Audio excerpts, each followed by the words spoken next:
Mike Tyson is one of the most gifted boxers in history, and perhaps the most talented heavyweight. I want to fight, and destruct the world because I'm the best fighter in the world. Thank you very much, Larry. Thank you. The potential of the Iron Mike was so great that he could dominate the ring for many years. But despite all of his brutality and the aggressiveness he displayed, he was a person who needed very delicate psychological support. When Cus D'Amato and later Kevin Rooney were beside him, Mike was a real machine of knockouts. That's it. See, ain't no way he's gonna hit you then, right?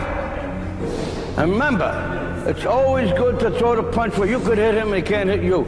That's what the science of boxing is all about. Move your head. Keep the head down when you come up with the H. Keep your head down. Yeah, I mean, it's not coming up, it's starting to come up. You can make it perfect. It's good, but it's not perfect.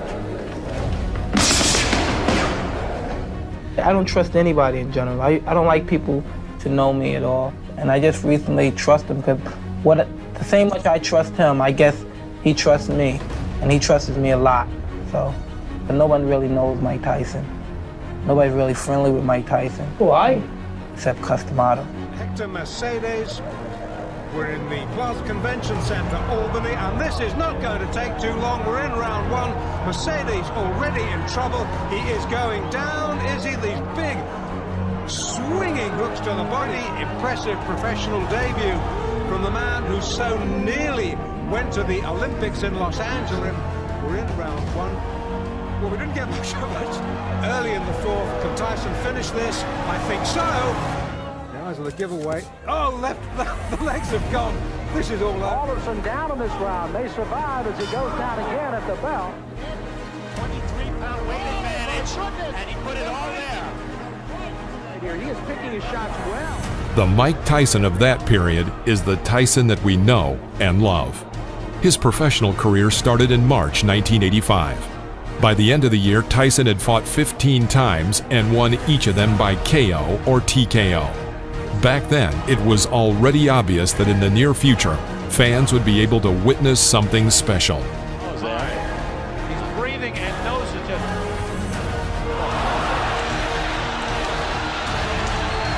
Tyson opens up again. A barrage of blood, and Hosea goes down. The ref. Sharp right uppercut to the body by Tyson again. Uppercut, and Morrison hurt. Cortez moves in to have a look, and he's going to stop the fight. It did not last. 20 months after his debut, Mike Tyson stepped into the ring against champion Trevor Berbick. The WBC title was at stake. About 8,800 people came to see this truly historic battle called Doomsday by advertisers, including movie stars and numerous celebrities. At age 20, Mike Tyson, because of his victory, became the youngest world champion in boxing history and exceeded Floyd Patterson's record. Only few people know, but one backstage conflict happened that evening. The famous Berbick coach, Angelo Dundee, knowing that Tyson would come out in his traditional black shorts, brought Berbick to the ring in black shorts. According to the rules of the Nevada Athletic Commission, the challenger had to choose a different color. But this psychological attack was useless. Tyson's team paid a fine of $5,000 and Mike came out in his traditional shorts.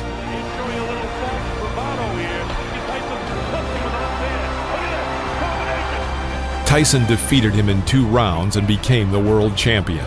It was not a fight, it was an extermination. 3 times the champion fell to the floor after only 1 hit.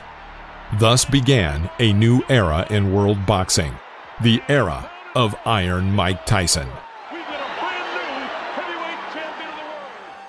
I was coming to destroy and win the heavyweight championship of the world, which I done. And I'd like to dedicate my fight to my great guardian, Cus D'Amato. And I'm sure he's up there and he's looking and he's talking to all the great fighters and saying his boy did it. And smiling, that's right. Don King immediately organized a fight with James Smith for the next WBA belt. Despite the fact that Smith lost his first fight in the professional ring by a technical knockout, He was destined to take his own in the future. He defeated famous Englishman Frank Bruno and knocked out former WBA world champion Mike Weaver. But the climax of his boxing achievements was December 12, 1986, when he defeated Tim Witherspoon and won the championship belt, sending his opponent to the floor 3 times in the first round. Witherspoon's still in trouble. Down he goes again, and now it's over.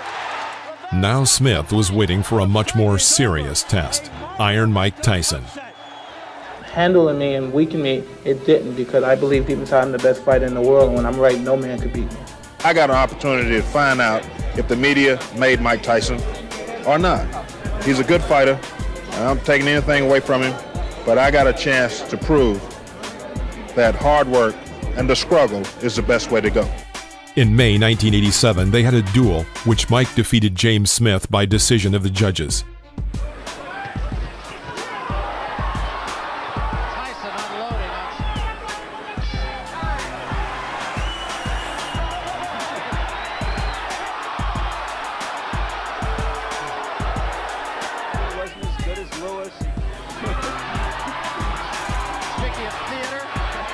According to the results of the battle, Mike Tyson delivered 317 hits, of which 191 hit their target, accuracy of 60%. Smith's results were 223 hits, 51 on target, accuracy of only 23%. It was the 28th consecutive victory for Mike Tyson, a victory after which he could already show off 2 championship belts.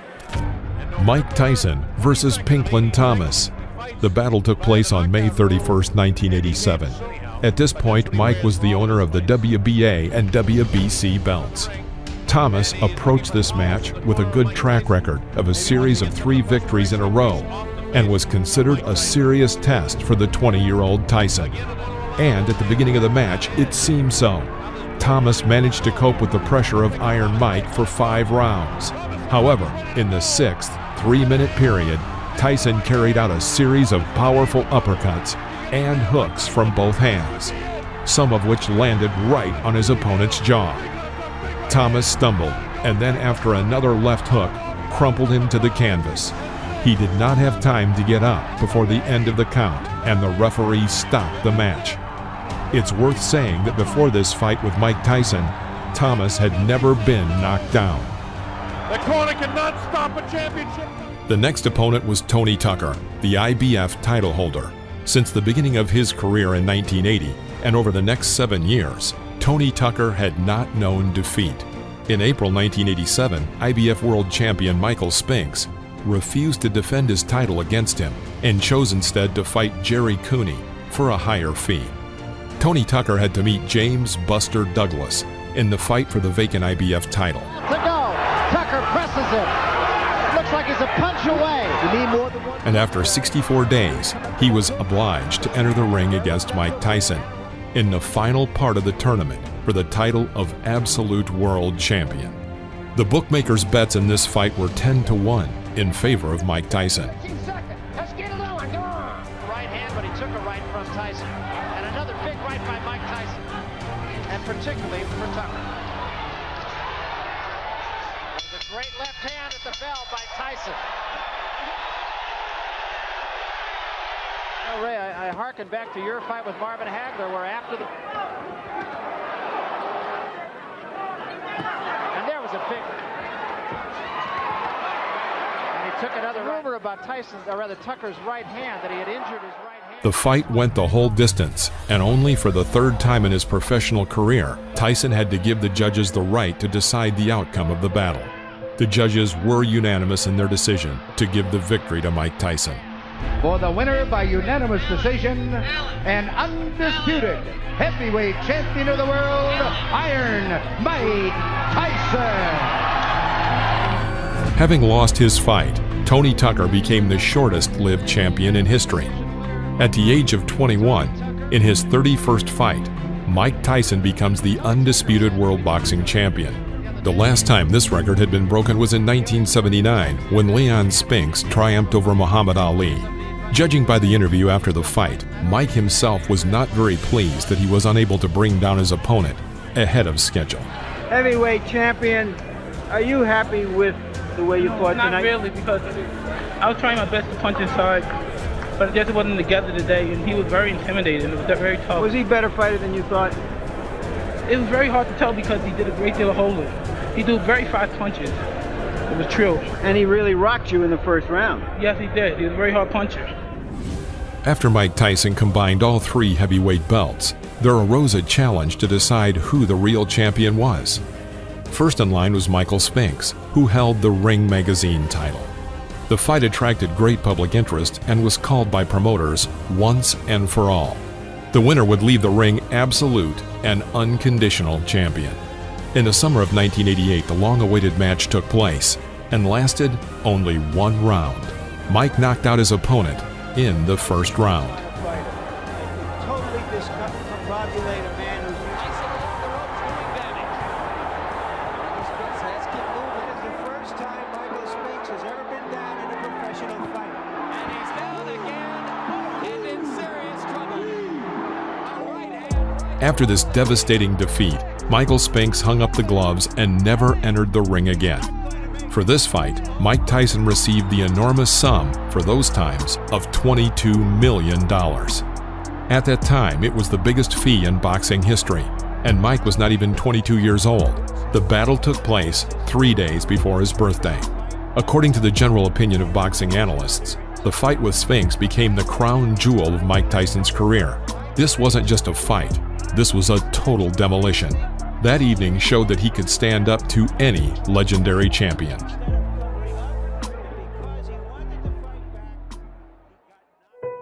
I was going to rip his heart out. I'm the best ever. I'm the most brutal and vicious and most ruthless champion there's ever been. My style is impetuous. My defense is impregnable. And I'm just ferocious. I want your heart. I want to eat his children. Praise be to Allah.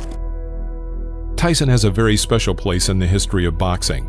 He was a champion for 3 years and 3 months. But during that short period, he caught the attention of fans and the general public, even those who weren't interested in boxing at all. Why? Because people love knockouts, and Tyson had plenty of them in his professional record. But Tyson also had something bigger. Everyone was talking about Tyson's aura. It was really something powerful, frightening, but at the same time surprisingly attractive. People liked to observe these expressions of his aggression. Mike was an inexhaustible source of this pure and natural aggression, and the most amazing thing was that no one was disappointed if the battle ended quickly.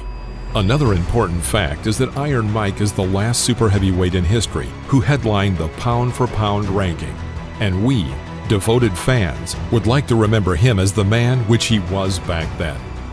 Of course, in the 90s he got a few memorable victories and was always in the top 10 best athletes in his weight class. But that still wasn't the Mike we used to know. Iron Mike, in his best shape, was not just in the top 10 best athletes, he was the top of the list. He was the king of his league, and everyone who came into his territory was scared to look him straight into the eye. We remember Mike as a tough, fearsome, and extremely fast super heavyweight. He gave us one of the most prominent epochs in boxing, and we say, thanks, Mike. That was unforgettable.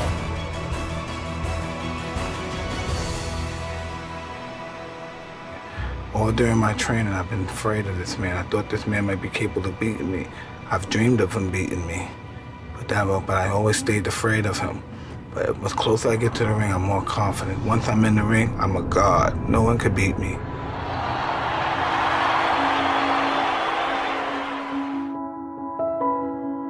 However, life prepared for Mike a lot of tests.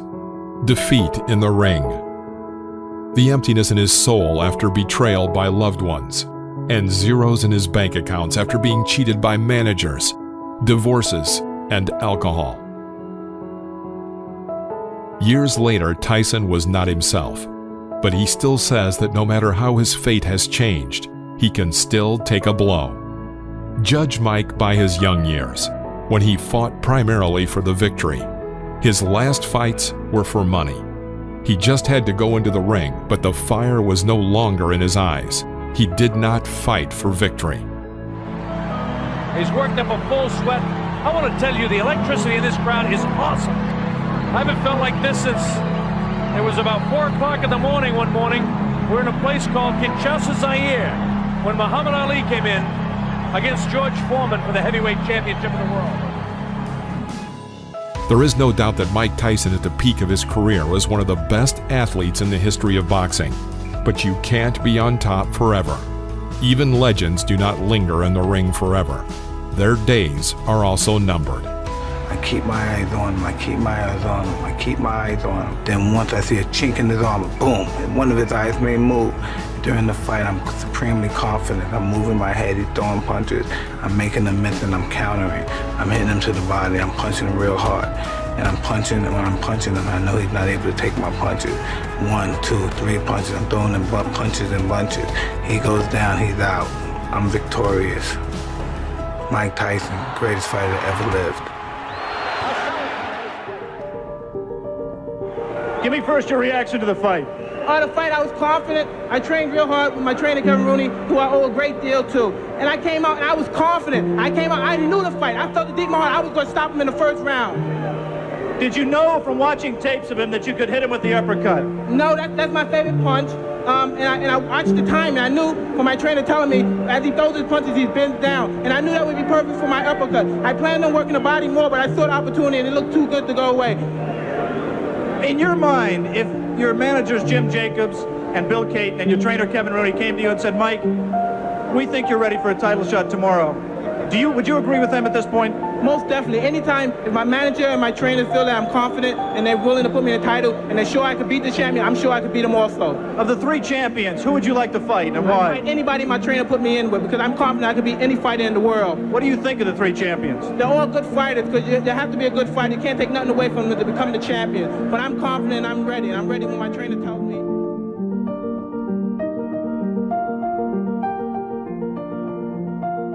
Thank you for watching this video. If you liked it, please press the like button, subscribe to the channel, and stay tuned for new episodes about the great legends of the past.